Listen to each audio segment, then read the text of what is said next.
On the 20th of November this year, Ashley Taylor made the mistake not to think twice.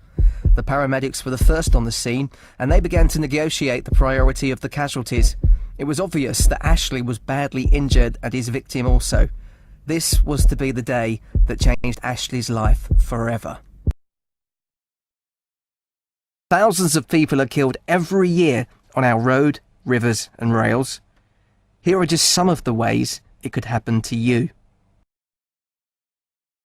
I think that the most tragic situation was a young guy who was going through a family breakup. Had a particularly serious set-to with his partner. Had a vast quantity of alcohol before he left the home, and ended up putting his car into a ditch between two trees. Fortunately, he was the only vehicle involved. As we do, we patrol every hour to make sure there's no one's in alleyways or fell over and by themselves. And Downers Avenue, which is a long, dark road, which leads 2 steps down to where the the ferry is based. And a young lad was drunk and he was staggering all over the place. And if my colleagues had been like 2 seconds late, he would actually fell into the river. And hence we would be looking at probably a death scenario. There was a young male driving a car who tried to get round the level crossing gates, was hit by the train. He was trapped in his car underneath the train for quite a long time before he was rescued by the ambulance and the fire service. In this case, the amount of drugs and alcohol still in this young lad's system affect his awareness, his reactions and stability, which unfortunately results in an unfortunate death.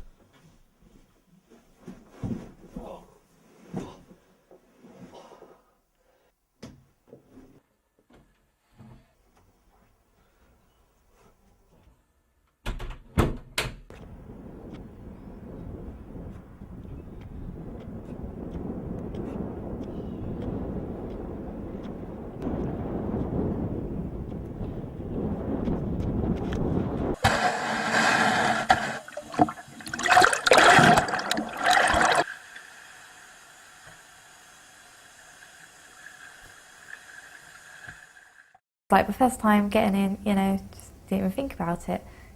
You're not going to think anything's going to happen to you. You always think it's going to be someone else. So I got in, and then we were just driving along. I was thinking, this is going a bit, he's going really fast. And the music was really loud. And I was like, he's not concentrating. He was going really fast, and then there was this massive puddle, and he just went through it, and it just completely just skidded across the road, and then rolled down this hill. And all I just remember is just like grabbing my friend's hand and being like, oh my God, and seeing the boy completely just take his hands away from the steering wheel. And his brother went to grab it. And I was like, this is it, I'm dead, And when I came round, everyone had got out the car. And I was just like, phone an ambulance, I can't get out, I'm completely stuck, I can't move. And they were just like, they didn't know what to do. And I was like, come on, you need to phone an ambulance, you need to phone my mum, you need to... And I was like saying everything, and I just had all this horrible things happen, no one knew what to do. Before all that, like I said, I thought I was gonna die, I really did, I couldn't hardly breathe. And so I started singing to myself, trying to keep myself awake, because I was just like, no Jordan, you've got a well bigger life to live than what you've already done, you're only 15, come on. And it's just awful how something you think wouldn't be able to change your life does, From there I got into the ambulance, and then I went to hospital, and then I was in King's Lynn Hospital for 5 days in critical care, and then I had to be airlifted to Sheffield spinal unit, which I was there, and I was there for 6 months. I couldn't sit up or anything for a month. I had to be dead flat, and I had this metal thing around my head. It was disgusting, and it was all drilled in my head, and I had these weights holding my head back like this. It was great. It was horrible. It hurt, and it was horrible. I had all glass in my hair. The nurses thought my hair was red because I had so much blood in it, and glass, and all my face had blood all here. I had all glass inside my face, and That was horrible. Looking at road incidents, about 18 months ago I had to deal with a situation where somebody was young, driving a small car too quickly, inability to control the car, ended up in the death of a couple of people and their dog, which wasn't nice to see. And the young people used to do something they called surfing, which was get on the back of a train while it's at the platform stationary, and then travel on the train, hanging on to the back until it got to the end of the platform, and then jump off. And they don't seem to realise how extremely dangerous that is. One slip and they're dead. A group of friends went out to the local pub, had a nice chili con carne, which I'll come back to in a moment. The driver, they were all going to catch a taxi, but in the end the driver said, no, I'm okay, it's all back roads, we'll be fine. Unfortunately, he thought he was fully in control, and he wasn't. He'd had far too much to drink, lost control on the series of sharp bends, the car overturned, a chap in the back who wasn't wearing his seatbelt, none of them were, they all thought, well, we're okay. He was ejected out of one of the windows and virtually chopped in half, obviously died. And the contents of the meal that he was enjoying with his friends a few hours earlier was spilled all over the back of the car and over the field. I've been to a young gentleman who was 21 years of age, had been taking cocaine the night before, had rolled over in bed and made a strange noise. His girlfriend had got up, and when she went back upstairs he had vomited, and because he was still not right after the cocaine, unfortunately he died and we couldn't do anything for him. It was this point, earlier on in the day, that changed Ashley's life forever. Ready for another one then? Just one more before we go? No, I don't know. Come on. Just one more? No, I've got a drive, haven't I? So. So am I, mate. I've only got to drive around the corner. Nothing's going to happen.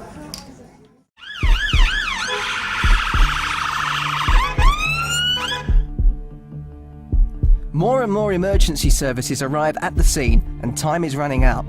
The victim from the other car is obviously feeling very lost and shocked. It is now down to the services to act quickly and professionally to get Ashley out safely and alive. As the fire services assess the situation, it becomes clear that this was not an accident. Ashley is driven straight out from a junction and into the side of the victim's car. His reactions were slow, and this was due to the alcohol in his system. I've really lost count of the amount of road incidents I've been involved with. Most of the incidents, I'd probably say 80%, usually involve drink or drugs on the roads. There are other accidents that happen, but usually they aren't fatalities. So most of the ones I've been to have been drink related. Certainly statistics show us that the highest age group or the highest at-risk group is the 17 to 24-year-olds, and within that certainly young male drivers are the most at risk simply because of the characteristics of the young male. They will show off to friends, to girlfriends, and they will be encouraged to drive far beyond their actual limits, and without a doubt they are the biggest contributing factor to the amount of road traffic crashes that we attend. And also, you know, you can be drawn into peer pressure, boy races, etc., where that leads to tragic consequences. The most common age group that trespass on the railway or commit some sort of offence on the railway is the 12 to 16-year-old bracket. But we're also finding that the adult bracket as well, let's say from 16 upwards, is increasing every day, whether it's trespass on the railway or vandalism or even level crossing misuse. We're finding nowadays that the number of misuse at level crossings is on the increase. When I hear an incident on the railway that has been drink or drug related, I'm very sad, very, very sad, because to me it's such a waste. And the one message I do give to young people is like, be aware of your surroundings all the time. If you've had a couple of drinks or if you've had something to smoke, your judgment is so impaired, your vision is blurred, you're not going to be in control of your actions. So when I hear that people have gone down that route and something terrible has happened, then I'm very sad to hear that. There could even be criminal proceedings in the court that lead to prison sentences or community-based criminal court orders. If you get a criminal record, it's going to make things very difficult for the future.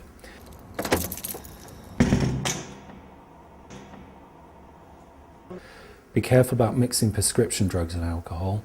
And then on illegal drugs, again, it's just being aware that illegal drugs do affect people's perception, they affect people's functioning.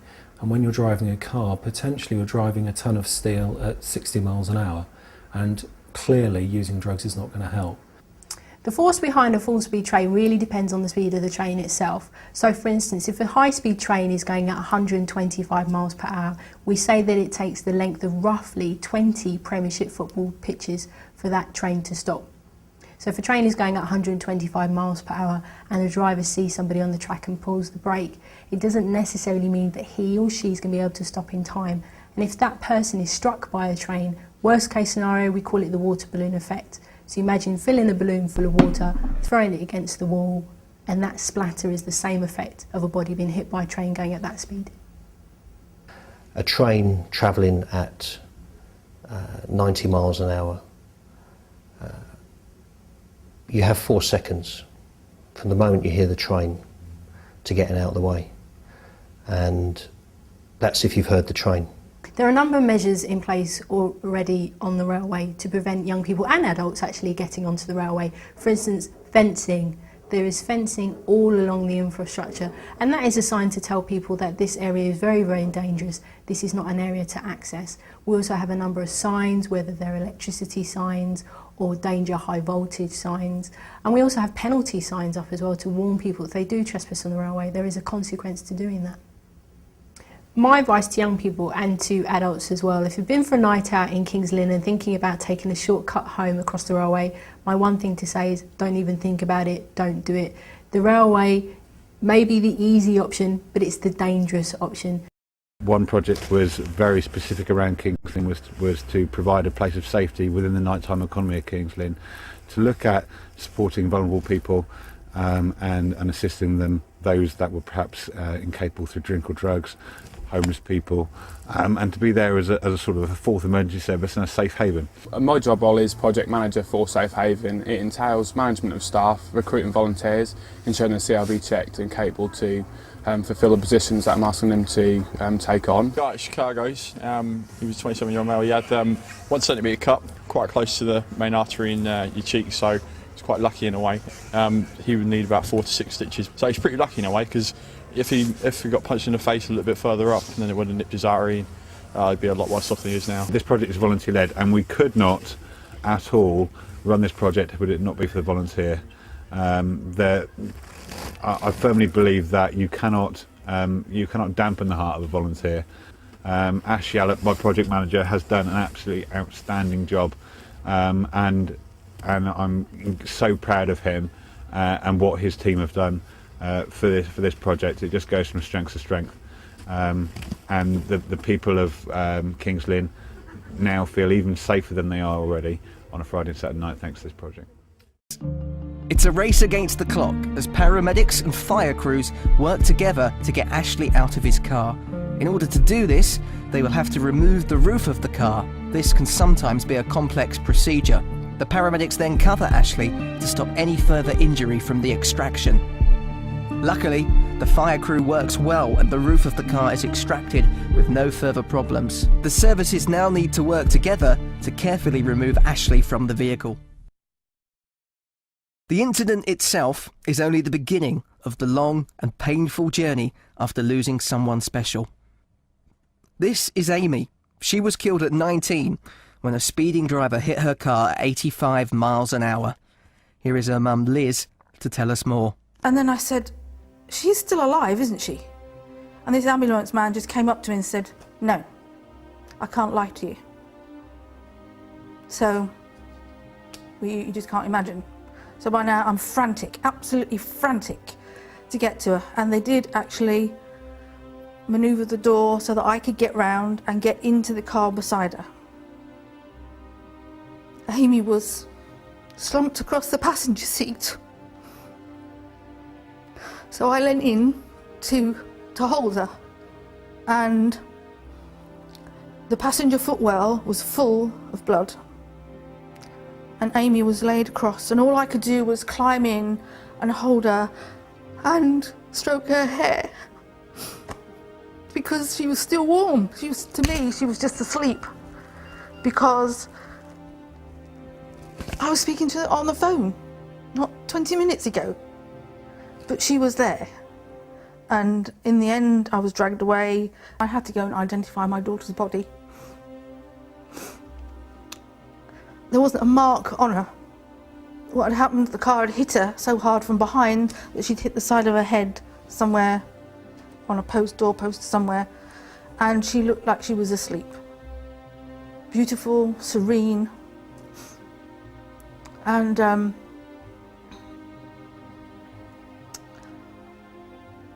I had to say, yes, this is my daughter. You're in this zone of unreality. This can't happen. No, this can't happen. You don't outlive your children. Amy made a difference to people in her life. All her college friends, all her workmates, all the kids that she'd gone to school with. And they all felt for us and they all missed her. But we're the ones that are feeling the pain and the anger and the frustration and the isolation of our children being killed. We all know when we get behind the wheel of a car the potential of damage you can do to other people. But not most people, a lot of people just ignore that. They get behind the wheel of the car, I can, so I will. They know the laws, they know the speed limits, they know why they're there. They know they shouldn't get behind the wheel of a car when they've had a drink or they've taken drugs. They know that. But they still do it, and they cross that line of intent. The minute they make that choice, and we all have choices, they are up the ante, and they are potential killers.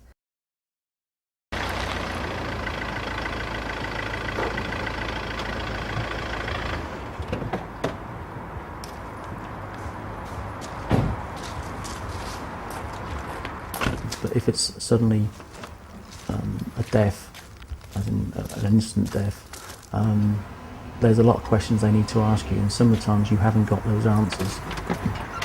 Hello, Mr. Taylor. Yes. Hi, can we come in?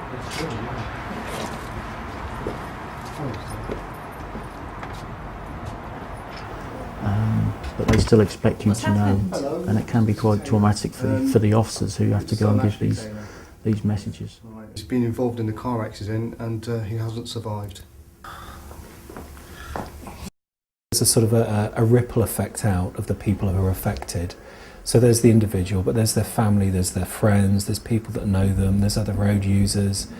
I think the first one I would say is devastation, a sudden death in particular, and one of the main ones is guilt. If it is through drink driving, then there's a lot of blame, and initially as well denial, and that can take the form of wanting to get back to work quickly and to forget it's happened.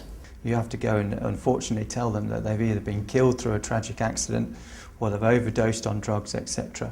And that really does have an impact both on you personally as a professional officer, but also in terms of the impact of the wider family that are left behind. Police said that the vehicle was doing over 30. So at the point of impact, that would have probably been double the speed. And that killed him instantly. A good brother, I loved him lots, and I'm really glad that we could show off his work. I think my dad and my mum want to keep hold of the ashes as long as possible, just for memory, really. William, killed at just 21, because the driver of the car he was in had taken a small amount of drugs. It's these drugs that affected his driving ability, which then resulted in a head-on crash with a truck. His mum Lynn came in to talk to us about this day. I was out working in the evening when I got the phone call from my husband to tell me that there had been a crash and that William and Lindsay and Mark were all involved. They'd all gone to different hospitals, but I was to come home. I said, well, are they all right? Oh yes, as far as we know, but he actually knew that William was dead at this time. But because I didn't know, I drove safely home. But of course, when I saw the police car outside the house, I knew what to expect. It didn't sink in when I was told. I just sort of went off and made a cup of tea. He died on the way to hospital of multiple internal injuries. And after that, everything was just a case of doing the funeral. I wasn't in the real world, really. Everything's going on around me, friends turning up, organising coffins, flowers, and it just did not sink in. It wasn't, I suppose previously I'd lost parents and I've lost a brother, and I just felt that this would be something that I would get over. But it's now nearly 16 years and I've never got over it, and I never will get over it. In fact, I was unable to work, I lost my job, I lost my pension rights, the family was, it was a very strained time for everybody. I then subsequently had a word with my son's girlfriend, Lindsay, and she said, well, yes, Mark had taken something before he got in the car. So I said, how do you know? So she said, well, he admitted to the ambulance drivers who attended the scene, the ambulance attendants, because they asked, had you taken anything? Obviously they needed to know from a health point of view. Within 2 weeks, suddenly the charge of careless driving was dropped, and we now had a charge of causing death of my son William while under the influence of drugs. The driver pleaded guilty, and I was grateful for that. He'd made a mistake. He'd taken drugs, which he shouldn't have done, and then got in a car. I just wanted him to stand up and realise what he'd done and to pay the price for it. After the incident, it's not only the friends and families that are affected, but the members of the emergency services who also have to cope too with the events of the day. The emotional baggage that comes with that, if you like, doesn't change. It's how you deal with it, and experience certainly tells you that, or enables you to deal with it in a far better way. There's an example of speeding in a car, going back to the point of the feeling of invincibility and the quick reactions, but lack of perception of dangers. A young gentleman unfortunately struck some pedestrians a couple of years back and killed these people and left one other person, one young child, sitting on the side of the road, obviously in a great deal of shock. The difficult thing for me was that one of the people that had been killed was the same age, height, build, colour of hair, colour of eyes as my daughter. And that evening I took a long time to calm enough to sleep, because all I could see throughout the time I was trying to go off to sleep was this little girl's broken body. Is no other way of putting it. It's harsh, but it's truthful. A broken body with my daughter's face, and I found that quite testing. It's not often I cry, but now and again you do have to let things out. In terms of being strong, yes, you have to remain strong, because the people there want answers from you. They want to know how this person's died, or the circumstances which led to their loss.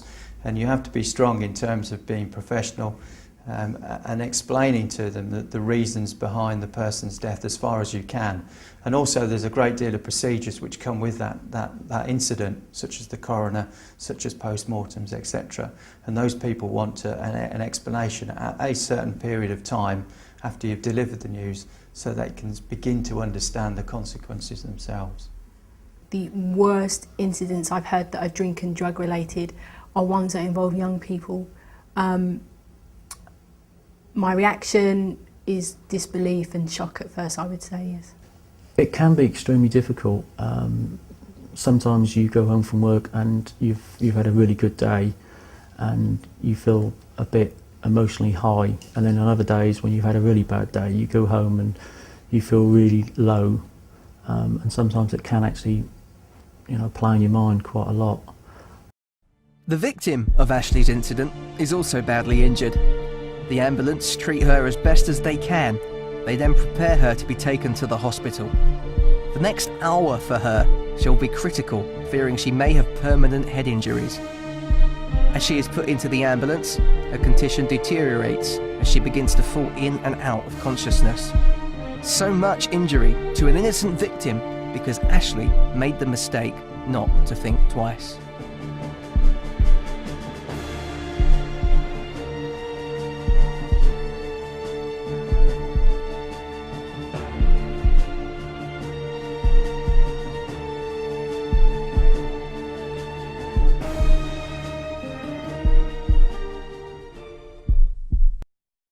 Well, with young people and drinks and drugs, it comes back to this feeling, I think, of invincibility when you are young. You don't think it's going to happen to me. It's not going to happen to me. I'm too young. I've got too much to live for. It can happen to you. It does happen to you.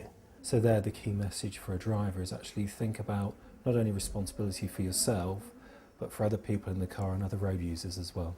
And it doesn't make a difference how many times you send the message out, don't drink and drive. People still think they are capable of doing it. There's a huge amount of material out there which gives you advice.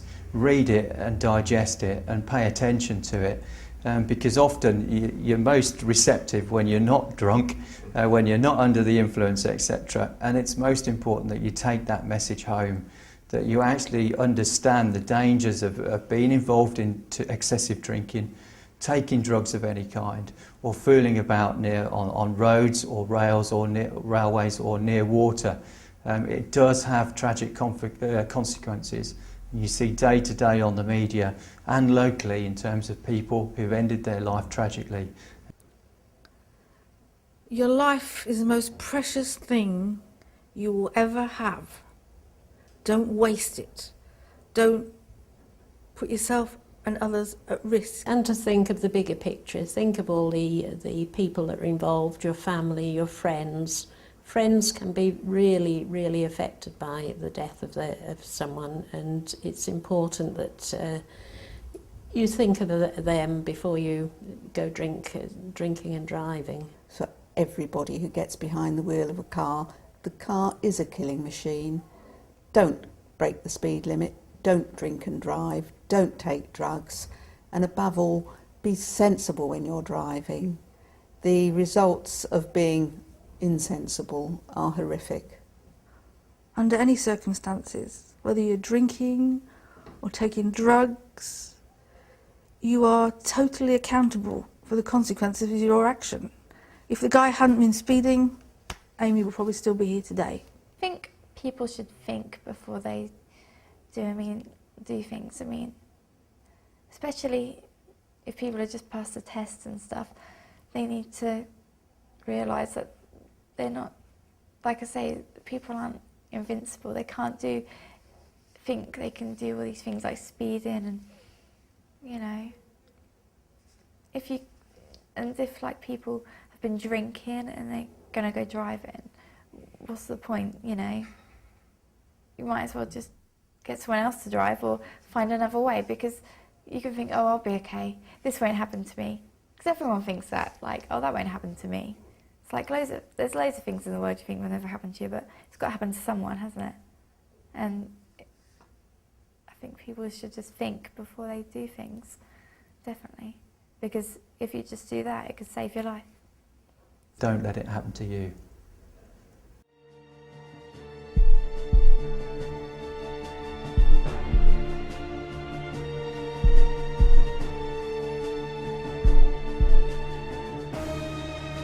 With time running out, the fire and ambulance crew must work quickly but carefully to get Ashley out of the car without damaging his back anymore. Could you put yourself through this?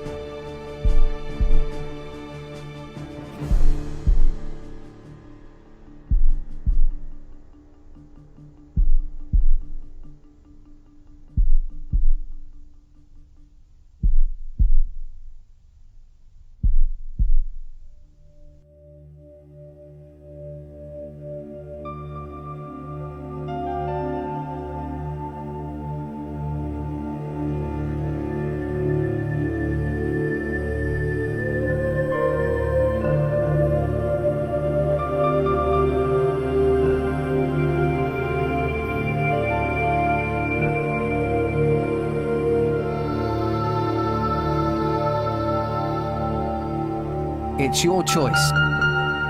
Your victim doesn't get to choose.